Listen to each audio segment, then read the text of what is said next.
ওকে যখন বুকে নিলাম কেমন জানি আপন আপন মনে হচ্ছিল। অনেককে সবকিছু বলে দেওয়া উচিত। হ্যাঁ, বাচ্চাটা তার আসল মা বাবার কোলে উঠতে পারছে না। এই বাচ্চাটার জন্য অনেক আর মেঘলা আলাদা হয়ে গেছে।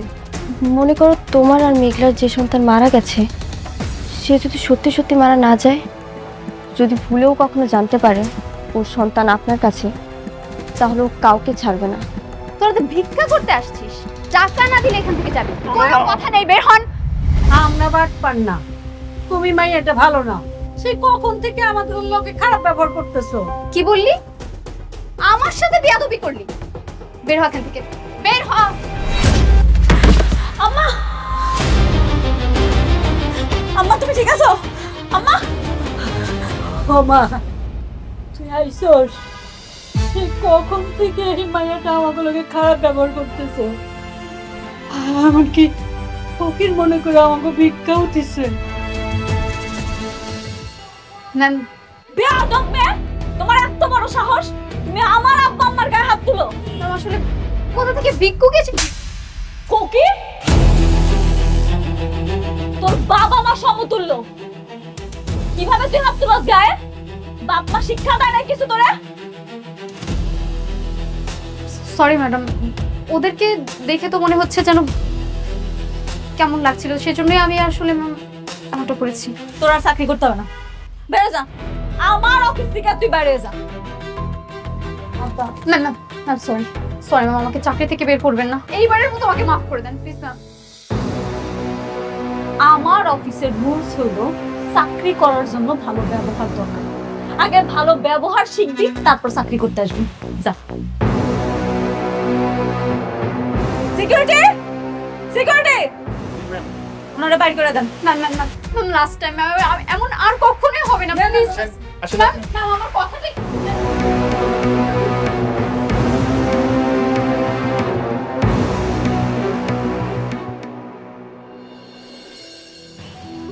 আম্মা, আব্বা, তোমরা আমারে মাফ করে দাও। আমি না সত্যি বুঝতে পারি নাই আমার অফিসে আসার পরে এরকম একটা অবস্থা তোমার দেখা লাগবে। না রে মা, আমাকে তো চিনতে পারে নাই, মাপ তো আর কি আছে। হ্যাঁ, তারপরও সব দোষ আমারই। আচ্ছা ঠিক আছে, চলো আমরা কিছু ভাবুনি, আসো।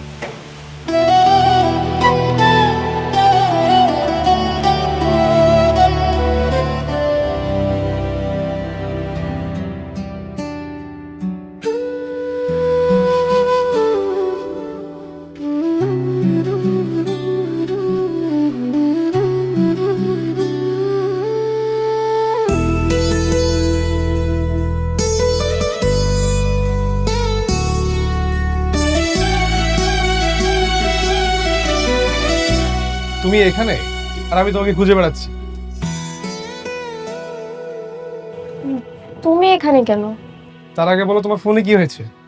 তোমাকে কলে পাচ্ছি না, কালকে একটু কথা হলো তাও তুমি ঠিকভাবে কিছুই বলোনি। কি হয়েছে তোমার? কিছুই হয়নি। অনেকের জন্য খারাপ লাগছে। মেঘলা ওকে ক্ষমা করছে না দেখে সবকিছু ছেড়ে ও বস্তিতে পড়ে আছে। আবার দেখো আমার কাছেও ফিরে আসছে না। তো এটা নিয়ে রাগ করার কি আছে? তো কান্না করার কি আছে? হ্যাঁ, তুমি তো জেনে শুনে আগুনে ঝাঁপ দিয়েছিলে, তাই না? ও সরি, আমরা তো কেউ আগে থেকে জানতাম না যে অনেক আগে একটা বিয়ে করেছে। আমি এখন কি করব? আমি কিচ্ছু বুঝতে পারছি না। না পারছি ওকে ছাড়তে, না পারছি আগলে রাখতে। এই দুটোর মাঝখানে না আমি একদম পুরো ছাই হয়ে যাচ্ছি। একটা কথা বলবো? বলো। আমি জানি না আসলে তুমি কথাটা বললে কিভাবে নিবে। বৃষ্টি, তুমি অনেককে ছেড়ে দাও, ডিভোর্স দিয়ে দাও। এভাবে বাঁচা যায় না। এই বাস্তবতা অনেক কঠিন, তুমি বুঝতেছো না। এই অনিক, তোমার কি মনে হয় অনেক তোমাকে ভালোবাসে? না, অনেক তোমাকে ইউজ করছে। আর যে মানুষটা তোমাকে ভালোই বাসে না, তার দুয়ারে ভালোবাসার ভিখারি না হয়ে বরং যে তোমাকে ভালোবাসে তার হাতটা ধরে কাছে টেনে নাও। অনেক ভালো থাকবে, অনেক সুখে থাকবে। আমি জানি সাব্বির তুমি কি বলতে চাও। তুমি যে আমাকে মন থেকে পাগলের মতো ভালোবাসো এটা আমি জানি।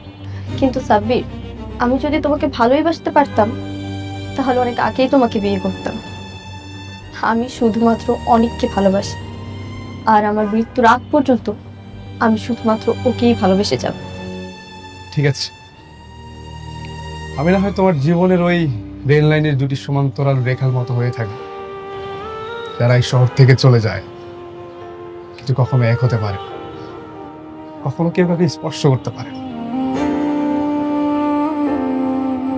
তোমার কথা আমার সবসময় মনে থাকবে। এটাই আমার বরং পাওয়া। আচ্ছা, আমি গেলাম, আবার যেতে হবে, এখন না গেলে সমস্যা হবে। শোনো, অনেকের সঙ্গে যদি তোমার দেখা হয় আমার কথা বলো। ঠিক আছে।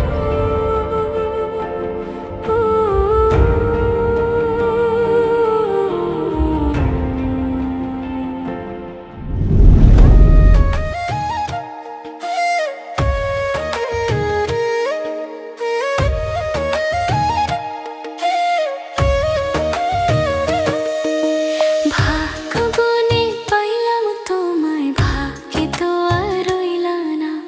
দুঃখে আমার বুক ভেসে যায়, সুখের দেখা হইল না। তবু আমি তোমার আশায় কাঁদি দিবারাত রোজ। সুখে থেকো, ভালো থেকো গরি, ঘরের রাজপুত্রে। সুখে থেকো, ভালো থেকো গরি, ঘরের রাজপুত্রে।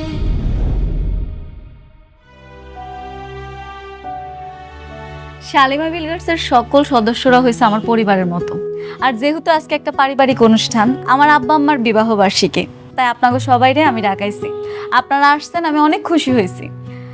আপনাদের কাছে সত্যি কথা লুকামো না, জন্মের পর থেকে কখনো দেখি নাই আব্বা আম্মা বিবাহ বার্ষিকী পালন করছে।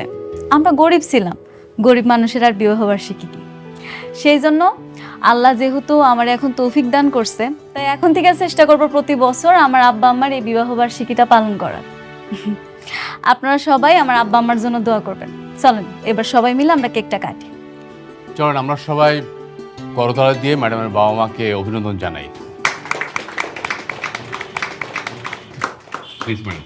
আব্বা, আম্মা, হ্যাপি অ্যানিভার্সারি, হ্যাপি অ্যানিভার্সারি।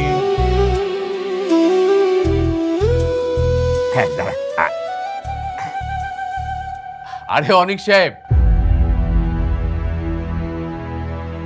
আরে আসেন আসেন, আমাদের সাথে জয়েন করেন। আজকে আমার ম্যাডামের বাবা মার বিবাহ বার্ষিকী। Happy anniversary. Thank you manager uncle. Madam. আপনারা তো আমি কইছিলাম এটা একটা পারিবারিক অনুষ্ঠান। শালিমা বিলগার্সের প্রত্যেকটা সদস্য আমার পরিবার। আমার আব্বা আম্মার এত বড় একটা দিনে আপনি বাইরের মানুষে কেমনে আমন্ত্রণ করলেন, একটা বড় জিজ্ঞেসও করলেন না? ম্যাডাম, আজকের দিনটা আমরা রাগারাগি না করি, আর আজকের আনন্দের দিনে আমরা ওই বিষয়টা নিয়ে আলোচনা না করি, সেটাই বোধহয় ভালো হয়। আমি তোমার পরিবার না, তাই না? অথচ একটা সময় ছিল যখন আমিই ছিলাম তোমার সবচেয়ে আপন মানুষ। তুমি সবার সামনে আমাকে অপমান করলে বাইরের মানুষ বলে, আর আমি তোমার জন্য যত্ন করে নিজে হাতে রান্না করে নিয়ে এসেছি। তোমার পছন্দের খাবার ডিম ভুনা, তোমাকে আমার পরিবার মনে করে। আর তুমি সবার সামনে বললে আমি তোমার পরিবার না। আমি জানি আমি ভুল করেছি, সেটার মাসুল তো আমি দিচ্ছি। তোমার পিছে পিছে আসতেছি। আমি এতটাই খারাপ হয়ে গেছি, আমাকে ক্ষমা করা যাচ্ছে না। মেঘলা, আমি কখনোই তোমার কাছে এটা আশা করিনি। বাবা, তুমি কিছু মনে করো না। মারে রাগারাগি করিস না। হ্যাঁ, আরে ও তো আমাকে আপনই ছিল, তারপরে ভুল করছে, ভুলের জন্য তো ক্ষমাও চাইছে। থাক, আজকের দিনটা অন্তত থাক। বাবা আসো, কেক খাও, আসো আসো। আব্বা, কারে কেক খাওয়াইতেছ তুমি? ওরে আব্বা, তুমি কি সব ভুলে গেছো? তুমি ভুলে যাইতে পারো, আমি কিচ্ছু ভুলিনি। আমি ওরে ক্ষমা করব না। আজকে এত বড় একটা অনুষ্ঠান, আমি কত আশা কইরা সব আয়োজন করছি, চাইছিলাম তোমগো নিয়ে ধুমধাম করে অনুষ্ঠানটা পালন করলি। তোমকে আমার ভাল লাগে না না? ওরে কেক খাওয়াইতো মন চায়, ওরে কেক খাওয়াইব তো খাওয়া, তোমরা ওরই কেক খাও, আমি চলে যেতেছি, খাও। তোমার এখান থেকে যেতে হবে। এটা তো তোমার পরিবার, আমি তো বাইরের মানুষ। এখানে এসে আমি বিরক্ত করলাম। তোমার জন্য খুব যত্ন সহকারে তোমার পছন্দের খাবারটা রান্না করে নিয়ে এসেছিলাম। যদি ইচ্ছে হয় খেয়ে নিও।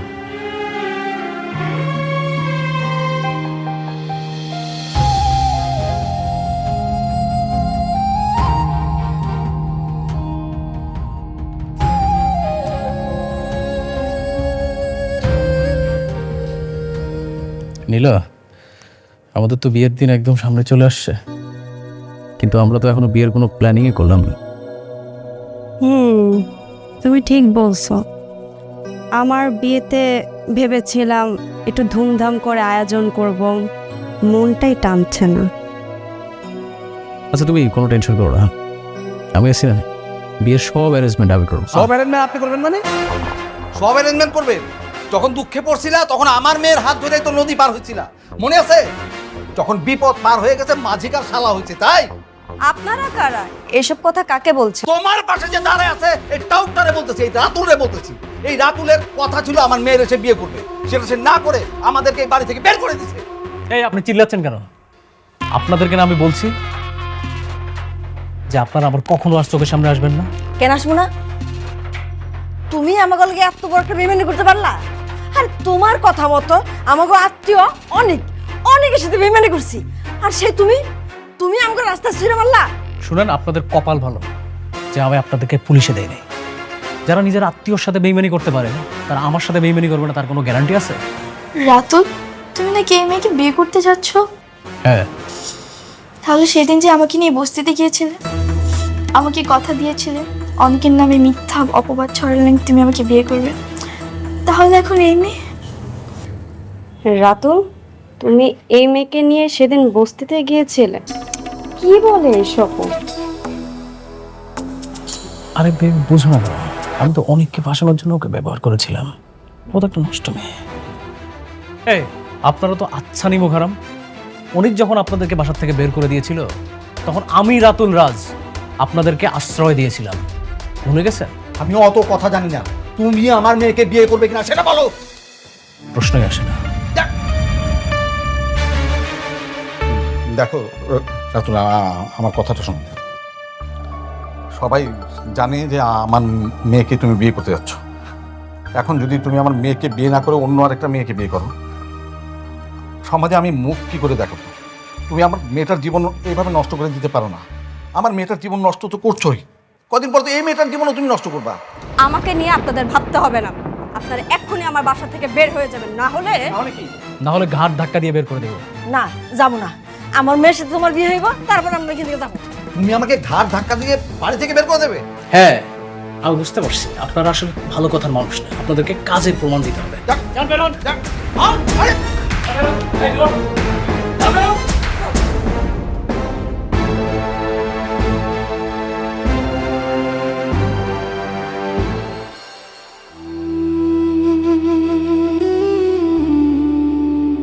তুমি ওরে এই জায়গা থেকে যাইতে কও, নাহলে তুমি আমার মরা মুখটা পাবা।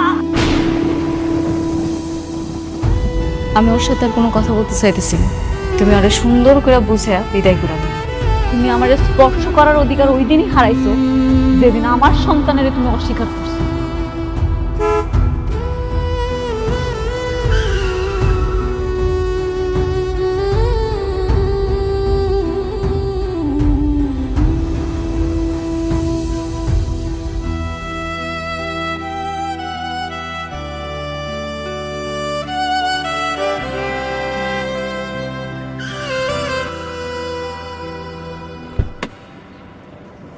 অনেক কি হয়েছে তোমার?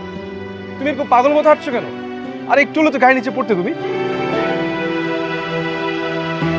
আমার না আসলে মারা যাওয়া উচিত। জীবনটা কেমন জানি, জীবন তো লাশ হয়ে গেছে। এর চেয়ে তো রাস্তার মাঝপথে শেষ হয়ে যাওয়াই ভালো।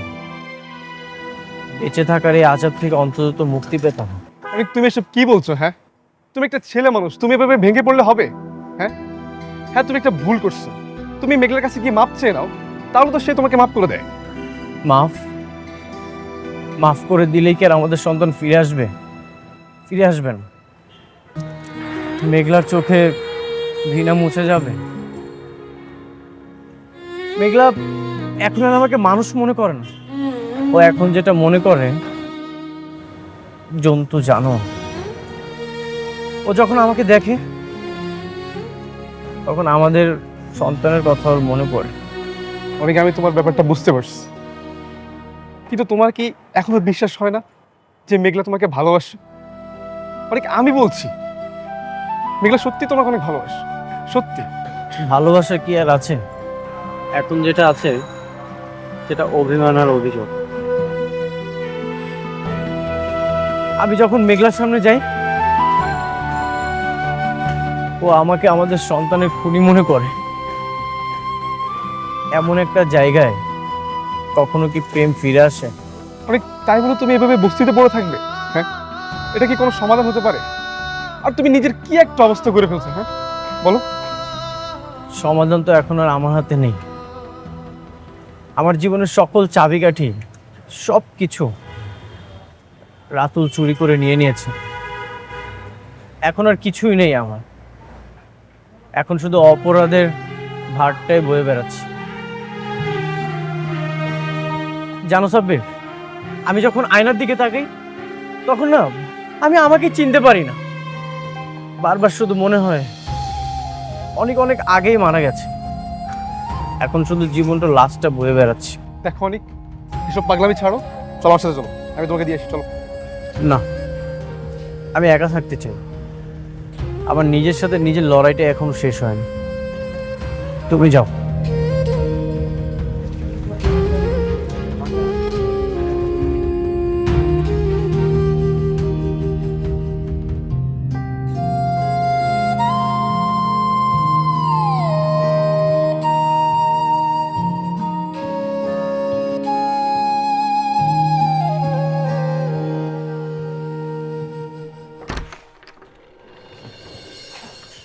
ম্যাডাম, উনি আসছেন। আপনি যান। ঠিক আছে। সাব্বির দেখি, তা কি মতলবে আমার এখানে? কেমনে সাহায্য করতে পারি শুনি? আমি এখানে কোনো সাহায্য নিতে আসিনি, আমি অনেকের বিষয়ে কিছু কথা বলতে আসছি। আমি তোমার আগেই বলছি, আমি অনেকের ব্যাপারে কোনো কথা শুনতে চাই না। কেন শুনতে চান না? আপনার শুনতে হবে। সাব্বির, তুমি মনে হয় জানো না কিছু, নাকি নতুন করে আবার সবকিছু শুনতে চাও? তোমার সামনেই সব ঘটনা ঘটছে। তুমি কি জানো না, দিনের পর দিন অনেক আমার অপমান করছে, আমার সন্তানটারে স্বীকৃতি দেয় নাই। আমার সন্তানটা মৃত্যুর পিছনে শুধুমাত্র ওই দেয়, আমার জীবনটা ছারখার করে ফেলাইছে। তারপর আবার জিজ্ঞেস করতেছো কেন ওর কথা শুনতে চাই না আমি? হ্যাঁ আমি জানি, আমি সব কিছুই জানি, কিন্তু আপনি একটা বার চিন্তা করেন তো, একটু অনেকের জায়গায় এসে চিন্তা করেন না। একটা ছেলে যখন ডাক্তারের কাছে গিয়ে ডিএনএ টেস্ট করে দেখবে তার স্ত্রীর যে সন্তান সেটা তার না, তখন তার মানসিক অবস্থাটা কেমন হতে পারে একটু চিন্তা করে দেখেন না। পৃথিবীর কোন ছেলেটা তার ওয়াইফকে অস্বীকার করবে না? এই যে আমি হলে কি করতাম? আমি অস্বীকার করতাম না? না, অস্বীকার করতাম না। কেন করতাম না জানো? কারণ তুমি বিশ্বাস করতা। অনেকের বিশ্বাস করানোর দরকার আছিল যে আমি অনেকের পাগলের মতো ভালোবাসি। আমি এত খারাপ মাইয়া না যে অনেকের ছাড়া অন্য কোথাও যাবো। অবিশ্বাস? আর অনেকে আপনাকে অনেক বিশ্বাস করত, কিন্তু ঝামেলাটা তো করছে ওই রাতুল। রাতুল যদি টাকা দিয়ে রিপোর্ট চেঞ্জ না করতো তাহলে আপনাদের দুজনের এই পরিণতি হতো না। আরে রাতুল রিপোর্ট চেঞ্জ করে ফেলাইছে, এই জন্য সবকিছু হয়েছে। কেন অনেক পারতো না? দুনিয়াতে কি সব ডাক্তার মরে গেছে? অনেক পারতো না অন্য জায়গায় টেস্ট করাইতে? করায় নাই। অনেক আমারে অবিশ্বাস করছে। আপনি সে বারবার একই বিষয় নিয়ে তর্ক করছেন। শুনুন, আমি আপনাকে একটা কথা বলি, আপনাদের সন্তানের মৃত্যুর জন্য আপনি আর অনেক দুজনই দায়ী। মানে আপনি সাবধান হননি। আপনার গর্ভের সন্তান ছিল, আপনার উচিত ছিল তখন আপনার এই বাড়িতে চলে আসা, কিন্তু আপনি আসেননি। আপনি অবহেলা করছেন। আপনার এই অবহেলার কারণে আপনার সন্তান রাস্তায় অ্যাম্বুলেন্স হয়ে মারা গেছে। আসলে অনেক আপনাকে অনেক ভালোবাসে বলে সেই বস্তিতে গিয়ে পড়ে আছে। আরে বৃষ্টি তাকে বারবার নেওয়ার জন্য চেষ্টা করছে, কিন্তু সে যাচ্ছে না। কেন যাচ্ছে না? আপনার জন্য। আর সেই আপনি তাকে বারবার দূরে ঠেলে দিচ্ছেন। কেন? আমি কি নিষেধ করছি? না, আমি এখন পথের কাটা হইয়া দাঁড়াইছি। অনেক কেন জানা বৃষ্টির কাছে যা, আমি তো বাধা দিতেছি না। আর অনেক যদি যেত তাহলে সে অনেক আগে চলে যেত, কারণ সে আপনাকে ভালোবাসে। ও, আপনাকে তো বলা হয়নি, আজকে আমি অনেকে যে অবস্থা দেখছি, আমার মনে হয় না বেচারা আর বেশি দিন বাঁচবে। কি? কেন? অনেকের আবার কি হয়েছে? অনেক রাস্তায় পাগলের মতো হাঁটছে, তার চোখ দিয়ে পানি পড়ছে। আমার এত যে মায়া লাগলো, আমার তো বন্ধু, তাই না? বেচারা আপনার জন্য তার নিজের জীবনটাই হারাতে বসছে। মারে, অনেকটা তুই মাফ করে দে। মারে, একটু চিন্তা করে দেখ। জানি অনেক ভুল করছে, কিন্তু আমরাও তো ভুল করছি, তাই না? আমার মনে হলো আপনাকে কথাগুলো বলা দরকার, তাই আমি বলতে আসছি। দেখুন, এখন চুপ করে বসে থাকার সময় না। এসব রাগ অভিমান সবকিছু ভুলে কাছে যাওয়ার সময়। দেখুন, বাকিটা আপনার ইচ্ছে।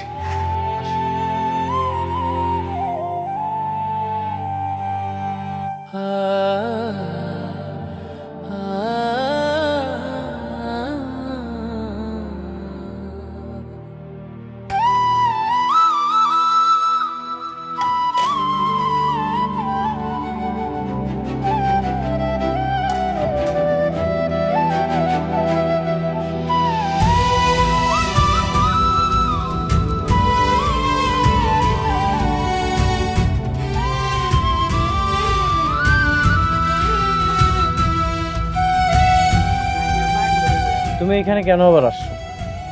তোমাকে কেন বলছি এই বস্তিতে আর কখনো আসবে না? কেন আসবো না? তুমি আমার হাজবেন্ড, তোমার উপর আমার অধিকার আছে।